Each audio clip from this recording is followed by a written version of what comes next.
Da oltre un anno è il buco nero della legalità e questo palazzo signorile di 3 piani si trova a Chirignago, nella centralissima piazza San Giorgio, proprio di fronte alla chiesa. È qui che le bande di borseggiatori che ogni giorno partono dalla terraferma verso Venezia per colpire turisti e non soltanto, lo avrebbero trasformato nel loro quartier generale logistico, una vera e propria centrale del crimine e del degrado, dove una parte dei locali interni verrebbero addirittura adibiti ad albergo per tossicodipendenti alla tariffa fissa di 10 euro al giorno.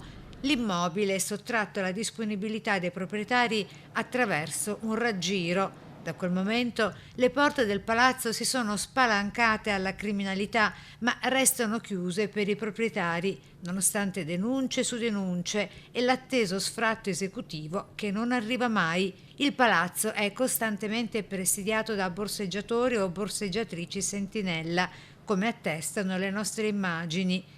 Sulla vicenda interviene anche l'amministrazione comunale che, in attesa di verifiche, promette il pugno duro. Effettivamente abbiamo appreso di questa notizia dei borseggiatori che si sarebbero appropriati di questa palazzina a Chirignago. Abbiamo messo in moto tutta una serie di accertamenti, di verifiche in sinergia con il commissariato di Marghera.